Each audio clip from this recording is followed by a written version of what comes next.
This is the Regular Pastor Podcast, one of very few podcasts devoted to regular pastors serving in regular churches. My name is Landon Coleman. I am a regular pastor at a wonderful church, Emmanuel Baptist Church in Odessa, Texas. This is Season 5 of the Regular Pastor Podcast. In previous seasons, we did a conversation interview format, but here in Season 5, we're talking about books. And we're talking about ideas and how books and their ideas relate to the day-to-day ministry of regular pastors. Today, I want to talk to you about a great book. It is titled Bully Pulpit, Confronting the Problem of Spiritual Abuse in the Church, and the author is Michael Kruger. This book was published by Zondervan in 2022, and if you look at the imprint, it's actually published by Zondervan Reflective, so sort of a niche book within the Zondervan world. This book comes in at 164 pages. The last 17 pages are endnotes, and the format here is sort of a medium format hardcover book. This is really a short book. It's not a long, drawn-out read. There's an introduction, and there is an epilogue at the end, and then there's 7 chapters in the middle. So really you're looking at 7 20-page chapters or so that make up the heart of this book. Let me tell you a little bit about Michael Kruger. He's a legit academic. He is the president and professor of New Testament and Early Christianity at the Charlotte campus of Reformed Theological Seminary. He has a BS from UNC Chapel Hill. He has an MDiv from Westminster in California, and he has a PhD from the University of Edinburgh. In 2019, Kruger was president of the Evangelical Theological Society, and he's one of the inaugural fellows for the Keller Center for Cultural Apologetics. Kruger is widely regarded in the academic world as a fantastic scholar. He specializes, at least one of his areas of expertise is the development of the New Testament canon. He's written multiple books. One is called Surviving Religion. We actually gave that book to our high school graduates here at Emmanuel this last year. He's written a book called Christianity at the Crossroads in 2018. That was the Gospel Coalition Book of the Year for history and biography. A couple other books that he's written, The Heresy of Orthodoxy, The Question of the Canon. And this book, Bully Pulpit, the book we're talking about today, was 2022 Book of the Year from Christianity Today and the Gospel Coalition in the category of ministry nonfiction books. So Kruger is well-written, well-respected as an academic. Let's talk about the big idea and the summary of this book. I would turn to the introduction, and this is page Roman numeral 14. Kruger talks about a career of seminary work and a career as a professor and a career as a president. And he says up front that he is more troubled now than he's ever been about the trajectory of our leadership in our theological institutions and in particular in our local churches. Kruger believes that the leaders we're producing and the leaders that we're wanting and the leaders that we're celebrating are marked by many unbiblical characteristics. And he makes a comparison to Israel, who wanted a king. And it wasn't wrong for them to want a king. The problem is they wanted a king like the kings of the other nations. They didn't want a king who would be like Yahweh. And so Kruger is warning us that we've got a leadership problem in our churches and in the institutions that surround our church. If you jump forward to, still in the introduction, but Roman numeral page 16, he acknowledges that most Christian leaders are great. Okay, this is not a problem that impacts all pastors. And Kruger acknowledges that some churches are mean, and they're hard places to lead, hard places to serve. But he also says, you know what? Some pastors are bullies.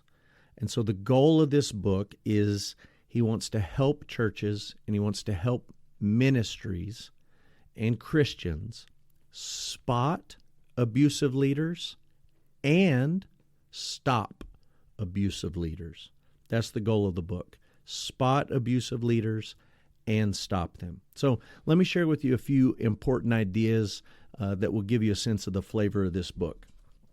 On page 9, Kruger is talking about American culture, and he basically says America loves celebrities. That's true. I've written about that a lot on Regular Pastor, talked about that a lot. Kruger says that this love for celebrity translates to the church, and it translates to the way that we think about leadership. There have always been celebrity pastors. You can go back to ancient Corinth with Paul and Peter and Apollos and all the rest. There's always been celebrity pastors. But our culture is particularly attuned to celebrity, and we are particularly prone to celebrity worship. We give privilege to these people because of their giftedness and their talents. And we elevate giftedness and talent over character. And that's a problem when you're dealing with spiritual leadership, because the Bible prioritizes character over giftedness and over talent. And we've got that upside down. One of the ideas that is helpful in this book is when Kruger actually defines spiritual abuse and lays out what it is and what it's not. It's helpful that he acknowledges in this book that the Bible affirms authority. A lot of books that deal with spiritual abuse, and there are many of them, and there are more of them that continue to come out. A lot of these books reject the idea of biblical authority completely because people have abused that authority. But Kruger doesn't make that mistake. He acknowledges that the Bible affirms authority, good authority, strong authority, clear authority.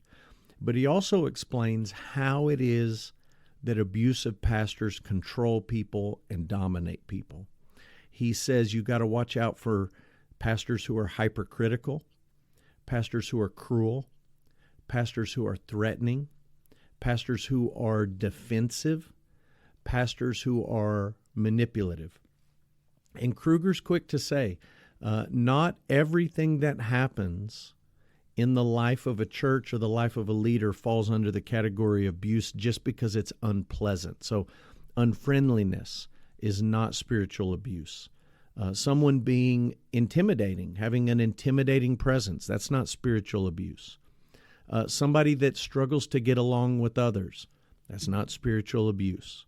Someone who accidentally hurts another person's feelings, that's not spiritual abuse. Kruger even talks about confronting sin in the lives of church members. That's not spiritual abuse. So he gives you a balanced perspective here, a qualified perspective. Yes, there is authority.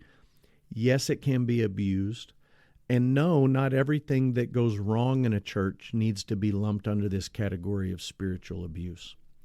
One last idea that I think is helpful is the how question.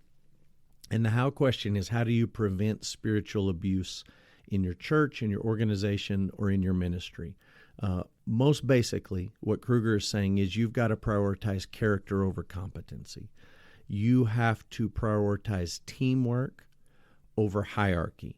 You need a hierarchy. You need a flow chart. You need clear leadership and authority, but you've got to prioritize teamwork. You also have to prioritize accountability over secrecy.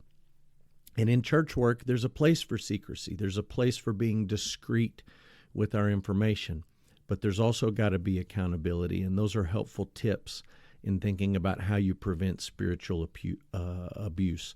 You prioritize character, you prioritize teamwork, and you prioritize accountability.